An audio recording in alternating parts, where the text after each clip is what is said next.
ஒரு மனிதன் வந்து அவன் வாழ்க்கையில் சின்னதாக ஒரு விஷயத்தை நம்பினாலே போதுங்க.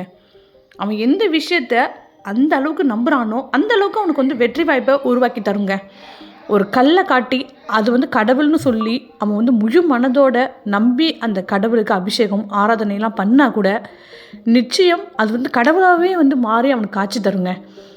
நம்பிக்கைக்கு அப்பேற்பட்ட பவர்னு ஒன்று இருக்குது. இப்போ இன்றைக்கி பார்க்கக்கூடிய ஒரு சிறுகதையும் நம்பிக்கையை வச்சு ஒரு மனிதன் வந்து ஒரு நாட்டையே ஆள்றாங்க. வாங்க வீடியோக்குள்ளே நான் உங்கள் சரணே. Welcome to AK talks. முன்னொரு காலத்தில் ஒரு ராஜ்யம் ஒன்று இருக்குங்க. இந்த ராஜ்யத்தை ஒரு மன்னர் வந்து ஆண்டுகிட்டு இருக்காரு. ஆனால் இந்த மன்னர் வந்து அந்த மக்களுக்கு எந்த குறையுமே வைக்காம செல்வ செழிப்பாக மக்களுக்கு வாரி வாரி வழங்குறாருங்க. அப்படி ஒரு ராஜ்யமாக இருக்குது. இந்த ராஜ்யம் வந்து அளவில் வந்து சின்ன ராஜ்யமாக தான் இருக்குது. ஆனால் மக்கள் எல்லாமே வந்து ஒருத்தருக்கு ஒருத்தர் வந்து அன்பை வந்து பரிமாறிக்கிறாங்க. அந்த மாதிரி அந்த ராஜ்யமும் வந்து செல்வ செழிப்பாக தான் இருக்குது. இப்படி நல்லா போயிட்டுருக்க ராஜ்யத்தில் ஒரு நாள் என்ன ஆகுதுன்னா, அந்த ராஜ்யத்துக்கு வெளியில் இந்த ராஜ்யத்து கூட போர் புரியத்துக்காக ஒரு பெரிய ராஜ்யம் வந்து தயாராக இருக்குங்க. பெரிய ராஜ்யம்னா இந்த ராஜ்யத்தை காட்டிலும் அந்த ராஜ்யம் வந்து 10 மடங்கு பெருசுன்னு சொல்லலாம். இந்த பெரிய ராஜ்யம் வந்து இந்த நாட்டோடைய போர் புரியணும் அப்படின்னு சொல்லிட்டு இருக்காங்க. அப்படி இருக்கிறப்ப இந்த நாட்டில் உள்ள மக்கள் எல்லாம் பயந்து போயிருக்காங்கங்க. ஏன்னா இந்த நாடு வந்து ரொம்ப சின்னது, அது வந்து 10 மடங்கு பெருசு. அதனால எல்லாம் பயப்படுறாங்க, இந்த நாட்டோடைய தளபதி உட்பட. நிலைமை இப்படி இருக்கிறப்ப என்ன நினைக்கிறாங்கன்னா, பேசாமல் அந்த நாட்டுக்கிட்ட போய் நம்ம வந்து சரணடைஞ்சிடலாம் அப்படின்னு நினைக்கிறாங்க. அதனால் யாருமே வந்து போர் புரிய முன் வரலை.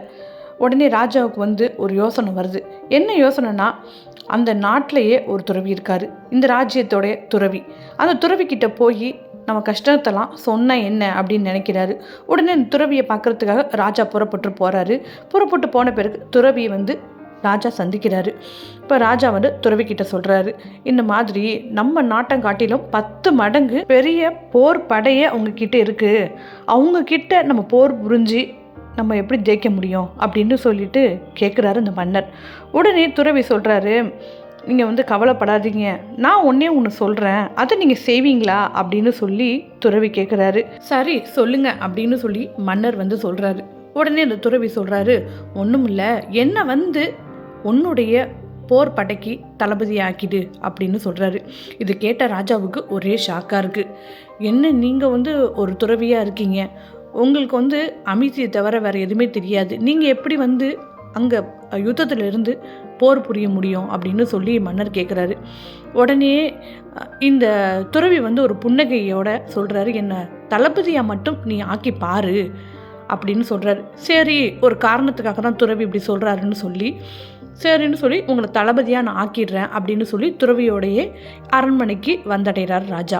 அரண்மனைக்கு வந்தடைஞ்ச பிறகு அங்கே உள்ள வீரர்கள்கிட்ட இவர் தான் வந்து நம்ம நாட்டுடைய புதிய தளபதி அப்படின்னு சொல்கிறாரு, போர் தளபதி அப்படின்னு சொல்கிறாரு. இதை கேட்ட அந்த வீரர்களுக்கு ஒரே அதிர்ச்சியாக இருக்குது. ஏற்கனவே வீரர்கள் எல்லாம் நம்மளுடைய ராஜ்யம் வந்து சின்னதாக இருக்குது, நம்மக்கிட்ட போர் புரியறதுக்கு படையாட்கள் கூட இல்லை அப்படின்னு சொல்லி பயந்துக்கிட்டு இருக்க நேரத்தில் ராஜா வந்து இந்த செய்தியை சொன்னோடனே வீரர்களுக்கு இன்னும் பயம் வந்து கூடுதலாக அதிகரிக்குது. என்ன ஒரு துறவியை போய் படைத்தளபதியாக ஆக்குறாருன்னு ராஜா சொல்கிறாரு, ஏன் ராஜா இப்படி சொல்கிறாருன்னு சொல்லி அந்த வீரர்களுக்குள்ளே பேசிகிட்டு இருக்காங்க. துறவிக்கு சரியாக வாளே பிடிக்க தெரியாது, இவரை போய் போர்க்களத்தில் நிப்பாட்டினா எப்படி அப்படின்னு அவங்களுக்குள்ள ஒரு பயம் வந்து இன்னும் அதிகமாகிடுது. அவங்களுக்குள்ள இன்னொரு நம்பிக்கையை வந்து விதைக்கிறாங்க. என்ன நம்பிக்கைன்னா, நம்ம எப்படி இருந்தாலும் நம்ம தோற்று தான் போவோம், துறவியை போய் தளபதியாக நம்ம மன்னர் ஆக்கிட்டாரு அப்படின்னு சொல்லி இவங்க மைண்டில் வந்து ஃபிக்ஸ் பண்ணிட்டாங்க. ஒரு வழியாக எல்லாரும் சமாதானம் ஆகி துறவியை படை தளபதியாக ஏற்றுக்கிட்டு எல்லாரும் போர் புரிய போகிறாங்க. போயிட்டுருக்கப்ப வழியிலே துறவி வந்து ஒரு இடத்துல போர் வீரர்களை நிப்பாட்டுறாரு. அது எந்த இடம்னா ஒரு கோவில். அந்த கோவிலில் நிப்பாட்டி போர் வீரர்கள்கிட்ட துறவி பேச ஆரம்பிக்கிறாரு. நம்ம போர் புரிய போகிறதுக்கு முன்னாடி இந்த கோவிலில் உள்ள சாமி கிட்ட குறி கேட்டுடலாம். இந்த சாமி வந்து நமக்கு வந்து வெற்றி அப்படின்னு சொன்னிச்சுன்னா நம்ம வந்து போர் புரிய போகலாம். அதே இந்த குறி வந்து நமக்கு தோல்வியை காட்டுனுச்சுன்னா நம்ம திரும்பவும் போயிடலாம் அப்படின்னு சொல்லி வீரர்கள்கிட்ட கேட்குறாரு. வீரர்களும் அதுக்கு சரின்னு சொல்கிறாங்க. இப்போ துறவி தான் கிட்ட உள்ள நாணயத்தை எடுத்து சொல்கிறாரு, இந்த நாணயத்தை நான் மேலே வீசுகிறேன்.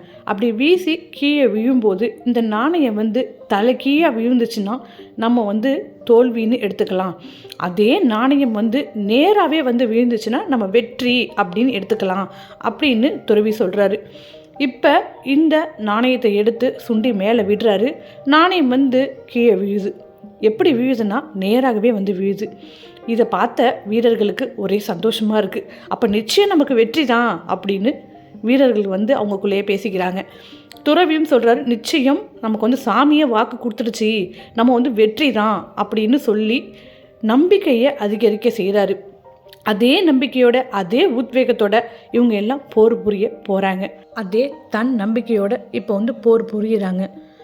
ஆல்ரெடி நமக்கு வந்து கடவுள் தான் வாக்கு கொடுத்துட்டாரு, நம்ம எப்படி இருந்தாலும் போரில் வந்து வெற்றி பெறுவோம் அப்படிங்கிற முழு நம்பிக்கையோட போரை புரிய ஆரம்பிக்கிறாங்க. கொஞ்சமாக எல்லா படையுமே வந்து வீழ்த்துறாங்க. கடைசியில் வந்து வெற்றி வாகையை சூடுறாங்க. அவங்க எல்லாருக்குமே ஒரே சந்தோஷமாக இருக்குது. கடவுள் நமக்கு வந்து வெற்றின்னு சொல்லி முன்னாடியே வந்து கொடுத்துட்டாரு, அதனால் நம்ம போரில் வந்து வெற்றி அடைஞ்சிட்டோம் அப்படின்னு சொல்லி இவங்களுக்குள்ள சந்தோஷத்தை பகிர்ந்துக்கிறாங்க. இப்போ இந்த ஜென் துறவியோட திரும்பி ராஜ்யத்துக்கு திரும்புகிறப்ப இந்த ஆலயத்துக்கு இந்த கோவிலுக்கு வராங்க. கோவிலுக்கு வரப்ப ஜென் துறவி வந்து அந்த கோவிலில் வந்து எல்லா படை வீரர்களையும் கூப்பிட்டு தாங்கிட்ட உள்ள நாணயத்தை முதல்ல காட்டுறாரு. அதுக்கு முன்னாடி நீங்கள் வந்து கடவுளுக்கு நன்றி சொல்லுங்கள், இந்த போரில் வந்து வெற்றி பெற்றதுக்கு கடவுளுக்கு நன்றி சொல்லுங்கன்னு சொல்கிறாங்க. எல்லாருமே வந்து கடவுளுக்கு நன்றியை சொல்கிறாங்க. இப்போ நன்றியை சொன்ன பிறகு அந்த ஜென் துறவி வந்து தாங்கிட்ட உள்ள அந்த நாணயத்தை எடுத்து காட்டுறாரு.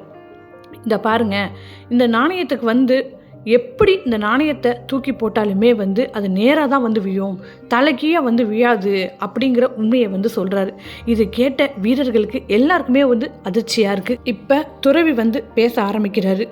கடவுள் வந்து உங்களுக்கு போரில் வெற்றி அப்படின்னு அறிகுறி கொடுத்ததுனால தான் நீங்கள் போரில் வந்து வெற்றி அடைந்ததாக நீங்கள் நினச்சிக்கிட்டு இருக்கீங்க.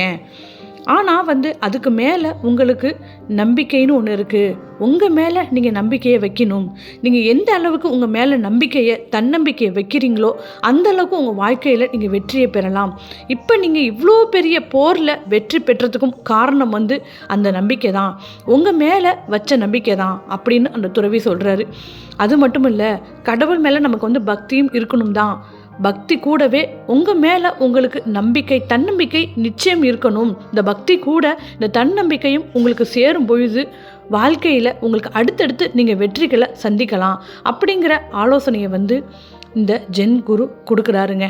இந்த கதையில் உள்ள மாதிரி தாங்க நம்மளில் சில பேர் வந்து இந்த வீரர்கள் மாதிரி சில சமயங்களில் தன்னம்பிக்கையை இழந்து நின்று இருப்போங்க.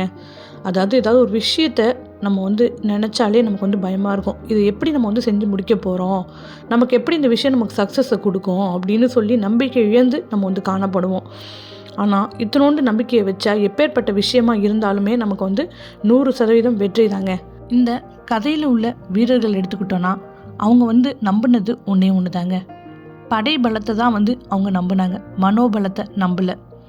இந்த ஜென் துறவி சொன்னதுனால அவங்க ஏதோ ஒரு சக்தி நமக்கு வந்து வெற்றின்னு சொல்லிடுச்சு, அதனால நம்ம வந்து கண்டிப்பாக வெற்றி அப்படிங்கிற நம்பிக்கையை அவங்க வந்து விதைச்சதுனால போரில் வந்து அவங்க வெற்றி அடைஞ்சிட்டாங்கங்க. நம்மளில் சில பேர் வந்து இன்னுமே அப்படி தாங்க வாழ்ந்துக்கிட்டு இருக்கோம். தாழ்வு மனப்பான்மை அப்படிங்கிற ஒரு குணத்தில் தாங்க நம்ம வாழ்ந்துக்கிட்டு இருக்கோம். நம்மளை முழுமையாக நம்ம நம்ப மாட்டோம், பிறரை சார்ந்தே நம்ம மனமானது இருக்கும். அப்படி இருக்கிறப்ப நமக்கு நம்பிக்கையானது வந்து எப்போதுமே துளிர் விடாதுங்க. முதல்ல நம்ம வந்து நம்மளை நம்பணும். நம்பிக்கைங்கிற விதையை வந்து நமக்குள்ளே விதைச்சோன்னா அது பெரிய வெற்றியை நமக்கு ஈற்றி தருங்க. இது வரைக்குமே இந்த வீடியோ பொறுமையாக பார்த்தவங்க எல்லாருக்குமே கோடி நன்றிகள். இந்த ஜென் கதை உங்களுக்கு ரொம்ப பிடிச்சிருந்துச்சுன்னா வீடியோக்கு ஒரு லைக் கொடுங்க. இது வரைக்கும் யாராச்சும் சேனலை சப்ஸ்கிரைப் பண்ணாமல் இருந்தீங்கன்னா சேனலையும் தயவு செஞ்சு சப்ஸ்கிரைப் பண்ணுங்கள்.